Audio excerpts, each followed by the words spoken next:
Marianne Cronin. Thank you so much for accepting our invitation and meeting the Romanian readers via Zoom online.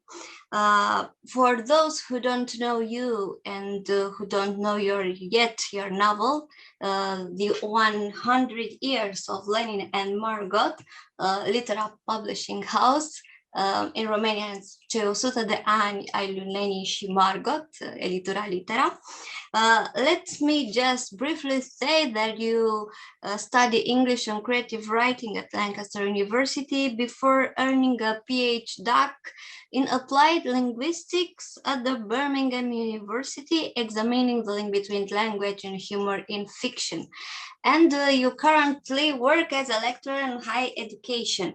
And in your free time, you perform improv comedy with a group comedy. They name it Box of Frogs. So, Marianne Cronin, you're a novelist with a fresh and strong voice. Your novel is a success. I understand that will be also a film, and the film's rights have been acquired by Sony Pictures. So it's a news, it's extraordinary, congratulations. About the novel, the 100 Years of Lenin and Margot, let's go through a little bit in more detail about the story.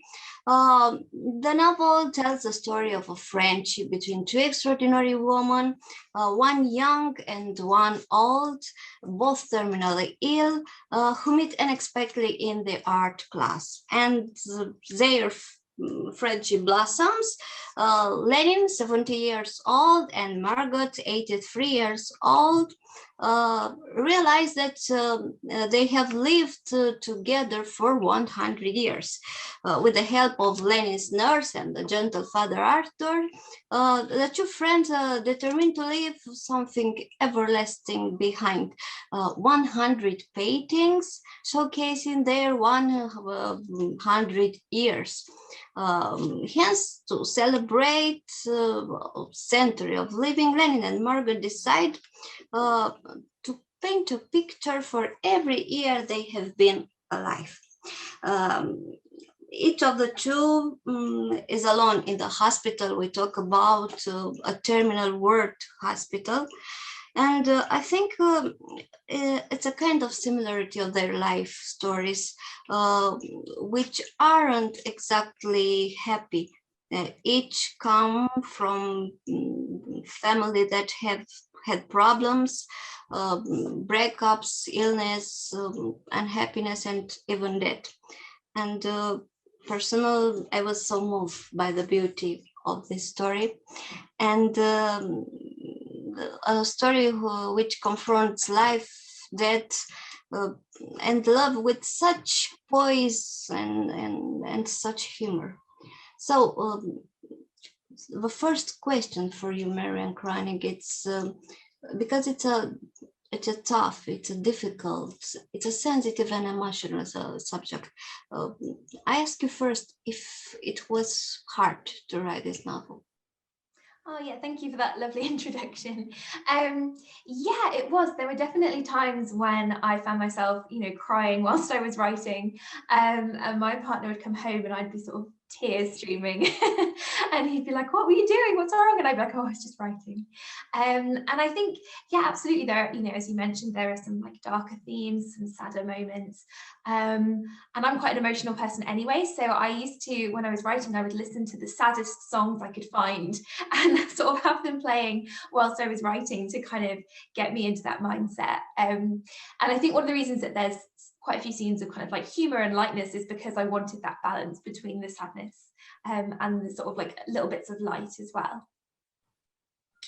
So you said that Lenin came to visit you in your head, in your imagination, on a December night.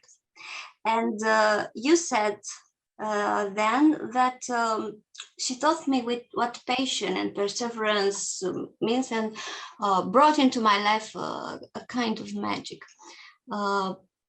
It seems like a personal story. And how was your personal meeting with the character of Lenni? So yeah, when I started writing, I was doing my master's degree at Birmingham, and I'd been to the doctors for sort of just a checkup, and they found that my heart was beating way too fast. And so they sent me on to hospital, and so I was having heart tests and monitors, and I had to go to a lecture with a heart monitor kind of strapped to me. So I put a big scarf on so no one would notice. And I think while all these things were happening, you know, I was like at the hospital, and I was kind of paying attention to the things going on around me. And I was also kind of really questioning, like, what's going on? Like, I suddenly feel really vulnerable. Like, and I kind of got to thinking, what would it be like to know that you were going to die? And so Lenny's character kind of came out of that question and my own fear. So then when I was writing a master's essay, and it was so boring. And I just kind of had this sort of thought about the link between sort of the terminal at the airport and obviously the English word terminal for illness. And I just kind of immediately abandoned my work and started kind of writing. And it really felt like Lenny's voice was a reflection of my own fears and all the kind of the things I was bottling up that I was scared of that were happening at that time. So that's really how she came to me. And what about the Margot character? So Margot took a little bit more work, actually. I think partly because when I was writing, I was 22, and you know, Margot's 83, so that's a big, you know, that's a big gap in terms of like life experience. And I think with Margot also, I wanted her to be a balancing character. So Lenni is kind of a firecracker. She's cheeky, she's irreverent, she likes to get into trouble. And Margot is a little bit calmer, a little bit more gentle. And so Margot kind of developed as the, like, not Lenni's opposite, but like a balance for her. And I really had to do my homework. You know, I had to research the Second World War, which obviously she lived through, and London in the 60s. And so kind of developing her character took a lot more work, but I did enjoy it. I enjoyed it. Indeed, I often had the impression that Lenin is much more rational than Margot, and Margot often acts like a teenager. It's a rebel, open-hearted. And about this, do you think that loneliness in the face of death has united them and, strengthened their friendship? Yeah, absolutely. I think I'm always drawn as a reader to characters who are lonely. I find it so interesting to have a character who's sort of isolated by themselves. And one of the reasons that I sort of lent into a hospital setting is that often when we're in hospital, we are completely alone. You know, we're in our hospital gowns, and we don't have our phones or our clothes or our friends and family. And so it's quite an isolating place. And so I thought it would be a really interesting sort of time for these characters to meet, because it's quite vulnerable being that lonely. And I think for Lenni and Margot, they're both people who, like you say, Margot's got a rebel heart. She's definitely young at heart. And I think they really find each other because they both haven't given up yet. They're both still, you know, very alive, full of energy, but they've got this sadness, this kind of loneliness about them. And I think they recognize in each other, oh, you're feeling like I am, you're alone too. And so that's what helps to build their connection. But are these two characters, Lenin and Margot, are an alter ego of yours? And specifically, which of the two do you find yourself in more? Yeah, I think I read it quite a while ago that said all fiction is self-reflection in some way. You know, like writers, we always, even if we don't mean to, we always sneak bits of our like personal lives and ourselves into our characters. And for me, Lenni is probably the character of the two of them that is the closest to me. She's a lot braver than I am, and she's a lot bolder. But she's a little bit like if you took my personality and multiplied her by 100 and then added in bravery and kind of confidence and cheekiness. And now that obviously the book's been released, a lot of my friends and family have started reading it, and so many of them have said to me, "Oh, I could hear you in some of Lenni's kind of cheeky dialogues." So yeah, I think Lenni is definitely more of a reflection of me than Margot, but there are probably still little bits that I've sort of implanted in Margot. It's a reflection of you, but do you have a favorite character while writing? Did you try to protect him, to give him more chances because it's your favorite character? That's such an interesting question. I think I would love to say that I protected Lenny, but I think if anything, I just kept making things worse for her. And I think for me, when I was writing Lenny, I knew that she would respond to challenge and she would respond to people who ignore her in the most interesting way. So it was kind of fun to give her, there's a nurse that just can't, isn't a big fan of Lenny and doesn't always give her what she wants. And so for me, it was kind of fun to put those people in Lenny's way. I think for favourite characters would probably be Father Arthur, who is the hospital chaplain. And Lenny, obviously, as you know, comes to him with all of her big questions on life and religion and what's happening to her. And I think he's just he was really fun to write. He came really easily. And I really loved the kind of back and forth that the two of them ended up having. I caught my attention to the character, this character of Father Arthur with a specific delicacy and depth. Have you ever met someone like him? Where where did you get your inspiration to create Father Arthur? I would love to say I've met a priest like Father Arthur, but I haven't yet. He's actually based a little bit on a friend of mine who I met at university. And when we went to university, he was very, very religious, and I was a little bit more sort of agnostic, atheist, sort of trying to figure out what I believed in. And we had all these late night discussions about like what he believed and what I believed. And what was really interesting is that we weren't arguing or fighting. It was just this kind of dialogue of like, oh, you believe that, okay, and what does this mean? And so Father Arthur developed from what I learned from my friend, which was that we could be friends, even though we had completely different worldviews, and we could still respect each other, even though we were coming from completely different places. And so Arthur was very much inspired by that. And I think he's just completely allows Lenny to be Lenny, and he lets her ask all these cheeky questions, and he just lets her be herself. And I think that's one of the things that made him so fun to write, was because I've never met a priest like him. I mean, I'm sure there must be some, but it was almost like he would be my ideal for how I would love a religious leader to interact with someone like Lenny. It's very beautiful what you say. It's time to meet someone like him. And about this, do you think that's a major difference in the mood you expect that finally when you're young or when you're old? Because I don't know, where it's related to fear, to loneliness, to isolation, and in the moment we have someone with you or near us, it doesn't matter, in fact, how old you are.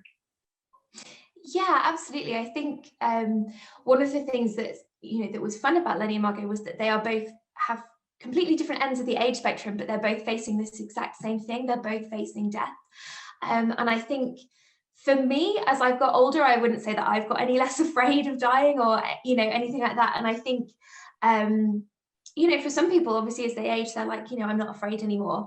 But I think for Lenny and Margot, they are both scared. And I think that's one of the reasons they latch onto each other, because, as we were saying, they're completely alone. And also, death is kind of a taboo subject. It's not something that we talk about a lot. It's not something that's like at the forefront of a lot of our minds. And so I think going through something like that often can isolate people a little bit further from friends and family who are well. So for Lenny, all of her school friends, they're not dealing with anything at all like what she's going through.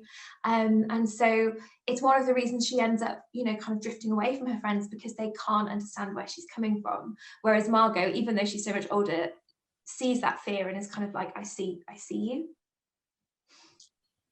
And I want to ask you, how much of the reality you've experienced or seen is on the page, and actually, where does the fiction begin?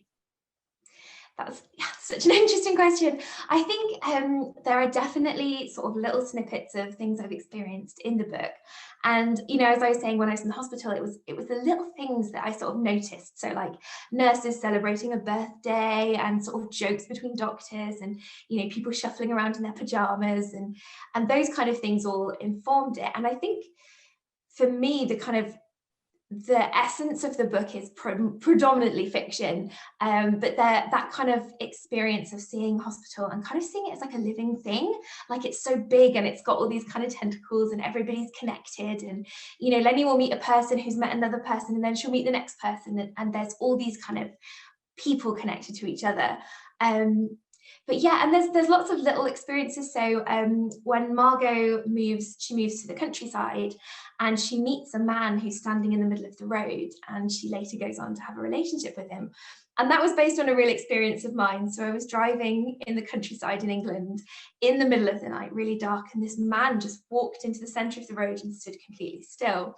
And I saw him and was like, oh my goodness, like slammed on my brakes, and he was dressed entirely in black, and then he just kind of stepped out of the way of the middle of the road, and I kind of carried on driving, and I was like, what was he doing? Why is he there? Like, what's he doing? And so that really stuck with me. And so when I was creating Humphrey, I wanted him to be a bit of an eccentric, and I immediately thought of that man in the road and the fear that I felt. And so I kind of put Margot into that situation and had her sort of go like, similar to me, be like, oh my goodness, there's a man in the road, what do I do? But then obviously I developed it more and, you know, tried to figure out why he'd be there. And the reason I came up with was that he's a stargazer, and he's out looking at the night sky. Did you know from the beginning the end of the novel, or was it reading along the way? Yes, I always knew. I don't know, am I allowed to give spoilers or yeah, I always knew how it would end. Even though I kind of didn't want it to end that way, like I would have loved it to have like you know, perfect happy ending for everybody. But yeah, I always knew the way that it would end. And what was quite interesting was I was kind of at a point where I thought I was maybe sort of 10,000 words from the end, and I found myself sitting down to write Lenni's final scene, and it kind of took me by surprise, and that obviously made me cry. And I was kind of writing this, and I was like, oh, I wish it could end differently, but I just feel like this is the truth of what happens to this character. And so at the end of the book, we have the book narrated by Margot. And again, I always knew that Margot would take over and sort of narrate the rest of the book. And I think it was really important for me to see Margot and how she feels, and like hear from her a little bit more directly before the book finishes. And how did you long time take to write this novel?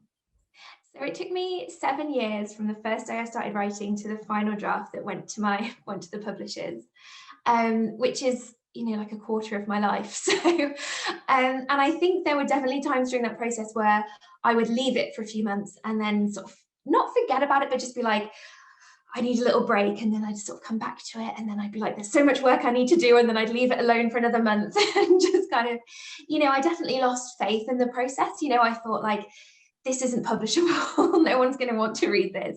But towards the end, I started to have like a little bit of hope that maybe I could find a literary agent and maybe people would want to read this.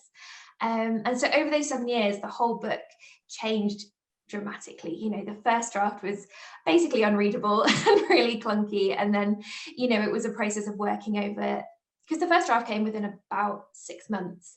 And then the next 6.5 years was just me trying to shape this thing and to make it as good as it could be. So you rewrote, you went back to certain phrases, you reread. Yeah, absolutely. I about halfway through the 7 years, so around like 2016, I sent it out to literary agents in the UK looking for representation, and everybody rejected it. And they rejected it with really similar advice. And I thought to myself, these people know the industry better than anyone, you know, and they've all come back with really similar notes. And so I thought, right, I've got to do this. I've got to do this one more time. And so I basically took the whole book apart. I put all the Lenni chapters in one file, I put all the Margot chapters in another file, like completely deconstructed it, and then wrote sequentially separately, and then sort of brought them back together at the end. And that was one of the points where I you know, you mentioned, I said that Lenni gave me perseverance, and I think that was the lesson that I really took from that, was just to like, even days when I'd look at Word and be like, I don't want to open my laptop, I want to watch Netflix, just sticking with it and being like, I've got to finish this, even if it's only for me who reads the book. But I have a curiosity. What was the passage from the novel that you like it most about writing? Ooh, I absolutely love the chapters in London. So when Margot moves to London, so Margot's like spent her whole life doing like the right thing. She's got married young, she has her young son, she's kind of doing everything sort of perfectly for the 1950s anyway. And then it all falls apart for her. And so, when she moves to London, it's just this time of like freedom and self-expression and adventure. And I think those were lovely to write because it was nice to see Margot kind of crack open a little bit and be like, maybe I can learn to be happy, maybe I can invent myself. So yeah, I love writing those ones. And in fact, who was the first writer of your novel? The agent, or who was the first? The first readers were I have two younger sisters, and they both read it. And I'd printed it out on my on my printer and kind of stuck it in a folder.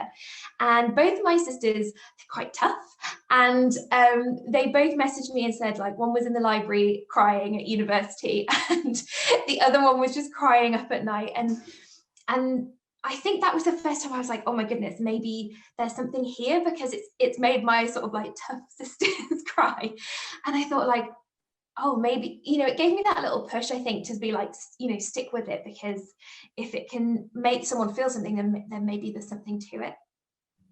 It's amazing, because this is success. And what changed in your life, the publication of the novel? And I mean, how did you change you? From the publication, yeah, it has completely changed my life. So just before the book was sent out to publishers, I was working 3 jobs in higher education in 3 different cities. So each morning I'd be going to a different city, and I was teaching and lecturing, and I couldn't find a permanent job. Everything I was doing was sort of temporary contracts for about 10 weeks, and then you move on and find another one. So getting the publication deal was just, I think it's still sinking in, it just feels so incredible. And, like I said, over 7 years, I completely lost faith in everything about it. It could very easily have just lived under my bed for the rest of my life. And so hearing people who've read the book, like the idea that people are reading it in Romania is just incredible. And, it's just, I don't really have words for it. It's completely changed my life. And how you manage with success? Sorry? How you manage this success? It's hard to manage a success. Yeah, I think so. And I think just coming from, so my background is in academia, and pretty much everything you do there gets criticized, and you'll present at a conference and people will just ask you questions and they'll be like, this is terrible, why are you doing this? And so I'm used to kind of having people read my writing and then give me a huge list of everything that's wrong with it and sort of tearing it to shreds. So I find it really hard to process when people are nice about my writing. Like I kind of, like people have been sending me messages on Instagram and Twitter, and I kind of am like, oh, I don't know how to deal with this, because I'm just not used to it. And I think it's something I'm trying to still learn how to do. It's a process. And in this moment, I have 2 questions for you. And the first is, in which way helps your sweet black cat to write this novel? Oh, he's so lovely. His name is Puffin. And we actually only got him in July of last year. So he came just after the book deals. And because, obviously we've been on lockdown, and he's been such a little ray of sunshine in our lives. And he likes to sleep under my desk. And if I don't give him enough attention, I'll get meowed at. Sometimes when I do interviews, you can hear him scratching at the door, trying to get in. And I think there'll definitely be more cats in my future writing, because I'm kind of loving being a cat mum.